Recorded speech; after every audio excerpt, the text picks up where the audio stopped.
Hello everybody, welcome to some Five Nights at Freddy's movie news! Boys, do you hear that? Yeah, it's the sound of thousands and thousands of FNAF fans freaking out over excitement right now. Yes, I apologize, I'm pretty late to this news again, but better late than never. So Scott Coffin himself has posted something on Reddit, which showcases like stuff about FNAF Movie and a bunch of scrap plots and all, and there's so much interesting stuff in here, so without further ado, let's go take a look at this.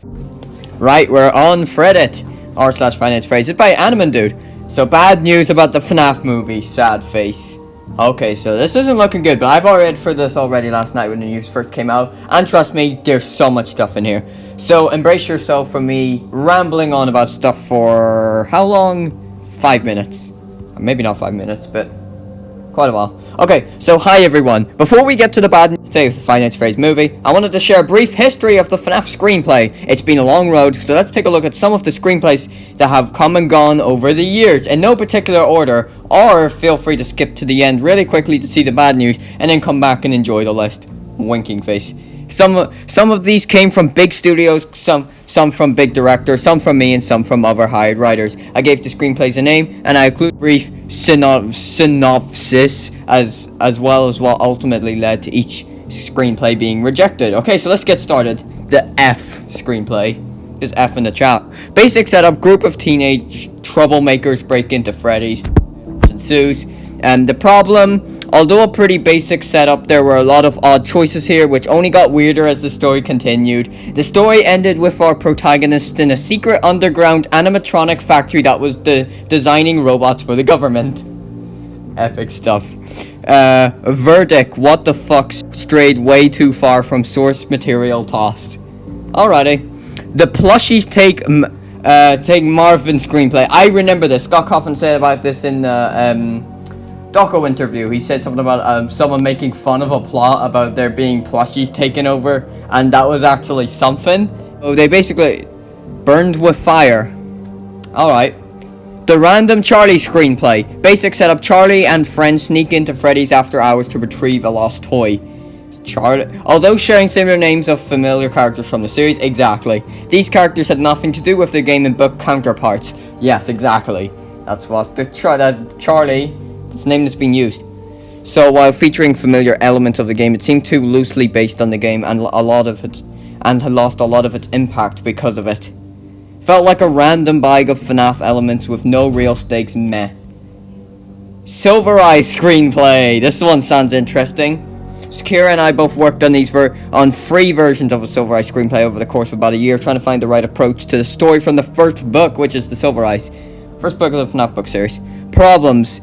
These were the first attempts I made myself to write screenplay after realizing it was going to be difficult to find someone who even understood the lore well enough to do it. Unfortunately, it also meant these screenplays suffered greatly from my inexperience at writing. Even Kira, with her writing, the gibberish.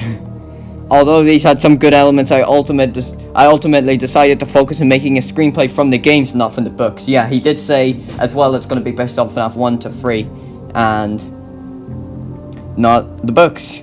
The Pawnshop screenplay. A basic setup: a kid who watches after a pawn shop finds trouble when an animatronic is brought in. It turns out Freddy's had been robbed, and the animatronics were taken to different locations for sale.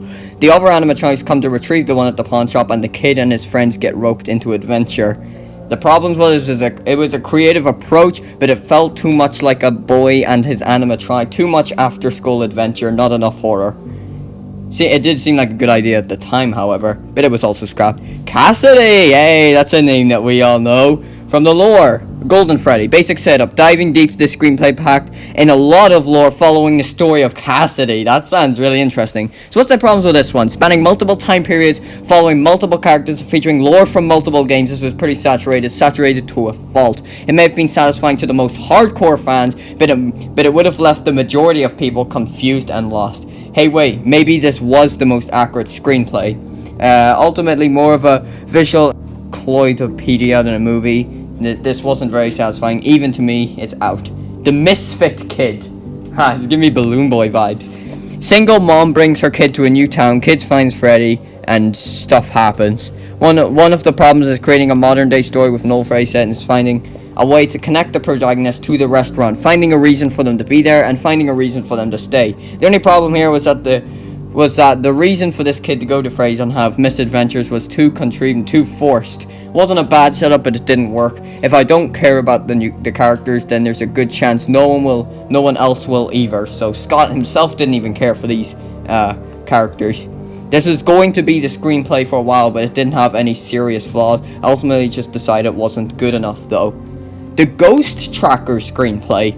A group of ghost trackers sneak into an abandoned Freddy's. The problems was always a very common setup of this sort of movie. The problem again arose about how to give these characters a connection to Freddy's itself. What ended up happening was too much of the story went to their own backstories and their own hardships, and it took the spotlight away from the stories of Freddy's. So it more focused on these ghost trackers more than Freddy and all. So a stronger connection between protagonist and Freddy was needed. Lesson learned. The Insane Screenplay.